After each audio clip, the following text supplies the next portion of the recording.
আমাদের সাথে ইন্ডিয়ার খুবই ভালো সম্পর্ক আছে। এখন থেকে বাংলাদেশিদের জন্য যে ভিসা প্রসেসিং এটা ঢাকা থেকে হবে।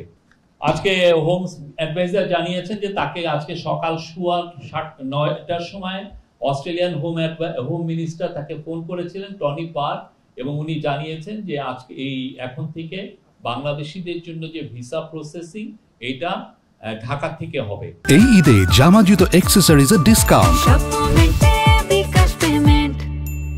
এটা আগে নিউ দিল্লিতে নিয়ে যাওয়া হয়েছিল, কিন্তু আপনারা জানেন যে এটা কিছু অসুবিধা তৈরি হচ্ছে, তো সেই জন্য অস্ট্রেলিয়ার তরফ থেকে কালকে এসে অস্ট্রেলিয়ান অ্যাম্বাসাডার জানিয়ে গিয়েছিলেন। আজকে অস্ট্রেলিয়ার হোম মিনিস্টার, আজকে আমাদের home adviser lieutenant general Jahangir Alam Chowdhury তাকে ফোন দিয়েছিলেন। এবং এটা আপনারা জানেন যে গত 31শে অক্টোবর টনি পার্ক বাংলাদেশে এসেছিলেন, তখন তার সাথে চিফ অ্যাডভাইজারের কথা হয়েছিল। চিফ অ্যাডভাইজার এই অনুরোধটা করেছিলেন যে যাতে বাংলাদেশের মানুষরা, বাংলাদেশের ন্যাশনালরা যাতে ঢাকা থেকেই ভিসা প্রসেসিং করতে পারে।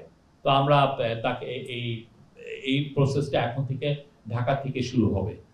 আমাদের সাথে ইন্ডিয়ার খুবই ভালো সম্পর্ক আছে। আপনারা দেখেছেন যে আমাদের যে 7 মাসে এই ইন্টারিম গভর্নমেন্ট 7 মাস ক্ষমতা নেওয়ার পরের থেকে ইন্ডিয়ার সাথে আমাদের ট্রেড আরো বেড়েছে।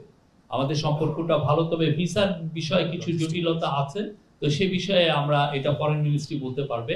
বাট আমরা ইন্ডিয়ার সাথে আমরা সুসম্পর্ক চাই, অবশ্যই সেটা ন্যায্যতা, সমতা এবং মর্যাদাপূর্ণ একটা সম্পর্ক হতে হবে।